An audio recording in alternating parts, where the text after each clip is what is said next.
హైదరాబాద్ టీంలో కూడా అభిషేక్ శర్మ ఉన్నాడు, అలాగే ట్రెవిస్ హెడ్ ఉన్నాడు, చెప్పుకుంటూ పోతే క్లాసెన్ ఉన్నాడు. అంటే మంచి ఫైట్ ఉండబోతుందా రాజస్థాన్ రాయల్స్ కి హైదరాబాద్ మధ్య? ఇప్పుడు హైదరాబాద్ కు ఉన్న అడ్వాంటేజ్ ఏంటంటే వాళ్ళ బ్యాటింగ్ కనుక ఫైర్ అయితే క్లిక్ అయితే, ఇప్పుడు అభిషేక్ అండ్ ట్రావిషేక్ అంటాం మనం, వాళ్ళిద్దరు కనుక పవర్ ప్లేలో ఒక 100-120 రన్స్ చేశారనుకోండి, తిరుగులేని స్టార్ట్ లభిస్తుంది. దాని మీద వాళ్ళు బిల్డ్ చేసుకుని పెద్ద స్కోర్ చేయగలుగుతారు. వాళ్ళ బౌలింగ్ వీక్ అయినా ఒక 250 చేసి దాన్ని డిఫెండ్ చేసుకునే ఎబిలిటీ ఉంటుంది.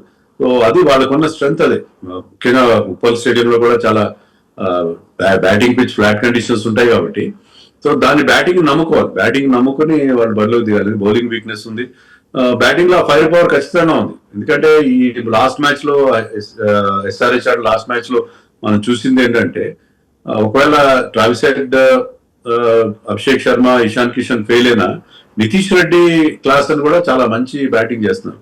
సో కేవలం ఓపెనర్స్ మీద, టాప్ ఆర్డర్ మీద డిపెండ్ కావట్లేదు. డౌన్ ద లైన్ కూడా మంచి బ్యాటింగ్ ఉందని చెప్పి ప్రూవ్ చేశారు. సో ఐ థింక్ ఆ రకంగా చూస్తే హైదరాబాద్ కంటే రాజస్థాన్ స్ట్రాంగ్ గా కనిపించినా కూడా హైదరాబాద్ బ్యాటింగ్ అని క్లిక్ అయితే వాళ్ళని ఆపడం చాలా కష్టం.